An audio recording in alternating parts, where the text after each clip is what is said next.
Very interesting. Let me just start out by saying, at one point, iRobot was one of the most promising tech companies in Massachusetts, probably in Massachusetts history. And the company has just filed for bankruptcy protection, which will probably come as a surprise to a lot of viewers. Um, and so I'll say Boston College economics professor Peter Ireland joins us now. Thanks so much for being here to talk about this. What's your initial reaction to hearing this news?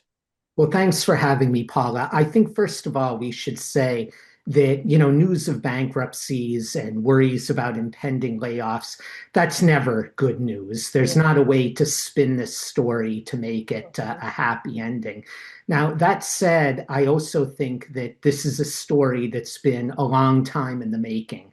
As you mentioned, iRobot is a classic example of a company that brought to market an incredibly innovative and exciting product that customers really loved.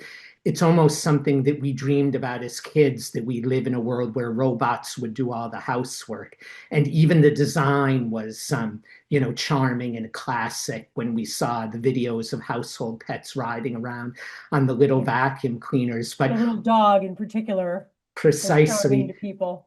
but over the years, iRobot has been overtaken Mm, by imitators that have been yeah. able to deliver comparable products at lower prices. And not to sound too much like an economist, but that is the way the market works. Customers have Yes. gravitated towards those lower cost competitors. And so here we see the end of the story for the inventors. Sure. So here's the plan. As part of the bankruptcy plan, iRobot announced it's going to go private after being bought by Picea Robotics. Am I pronouncing that correctly? That was the primary manufacturer. So when you talk about the rollout of all of these products so suddenly, AI products, robots, how big of a role do you think tariffs played in the downfall of iRobot? That's a great question. Tariffs may have played a small role, but I Yeah. don't think that that was by any means the It's not deciding that it's the factor. global competition, it was just their product could be duplicated. I think that that's absolutely right. You might remember that a few years ago, there was a plan whereby Amazon would buy iRobot. That plan was scuttled due to regulatory Mm, concerns in Europe yep. and the United States. In retrospect, I think we'd be in a better place right now if Amazon had been allowed to buy the company, but bygones are bygones. And you Here's just where don't we know. are now. So the company's had layoffs in the past. There are a lot of employees here in Massachusetts. What do you think this means? What's the outlook for them?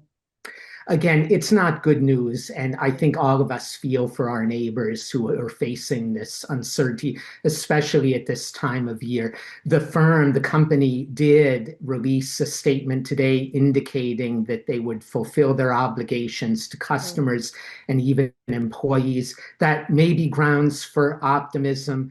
But I think employees are right to be concerned. There were layoffs earlier this year, and probably more will follow. Sure. What do you think about the Boston area? We're often thought about this little bit of a fairy tale bubble here because we have MIT and Harvard, BU, Boston College, so many universities, so many young people that populate Massachusetts and the Boston area.